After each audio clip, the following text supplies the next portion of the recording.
DNA is a very finicky thing. It has to be. It controls literally everything in our body. Even changing one nucleotide can have some serious consequences on the phenotype of an organism. Here is our given strand. This is the coding strand of DNA. This is what we expect when we have a normal phenotype. When you transcribe that DNA sequence into mRNA, notice how the mRNA reads 3 to 5 and all the T's become U's. This is because thymine gets replaced by uracil in RNA. The mRNA is also complementary to the coding DNA strand, which is why it reads 3 to 5. We then translate the mRNA into protein. When you translate something, you always start with AUG. AUG is the start codon, and that's how you know when your sequence begins. This chart here helps you translate a sequence because it shows you which codon codes for which amino acid. And remember, amino acids are the fundamental building blocks of proteins. Here we can see that AUG codes for the amino acid methionine, UGG codes for tryptophan, AAC codes for asparagine, GCU for alanine, and UGC for cysteine. UGA is the stop codon. Whenever you get to UGA, the sequence ends and no more protein will be made. So this is what normally happens. Normal DNA means normal RNA, which means normal protein, which means a normal phenotype.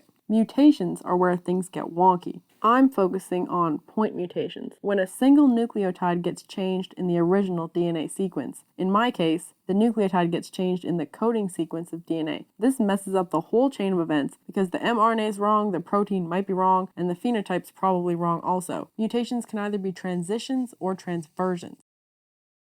Silent mutations have no effect on the phenotype because the mutated strand still codes for the correct protein. Here, I've changed the C to a T. This is a transition mutation. This causes the mRNA to read AAU instead of AAC. So even though you mutated the sequence, the correct protein is made in the correct spot, so the mutation has no effect on the phenotype. Missense mutation is another type of point mutation.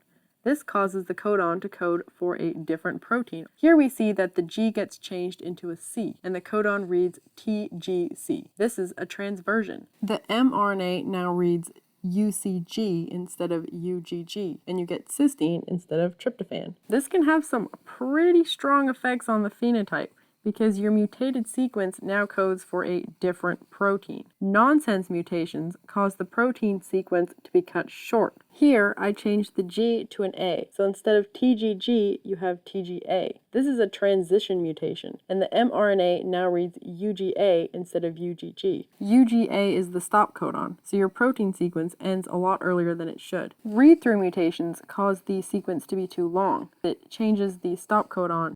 Here we see that the T got changed into a G. This is a transversion mutation, and the mRNA now reads GGA instead of UGA, and the protein sequence doesn't know when to stop. So there you have it, the 4 types of DNA point mutations.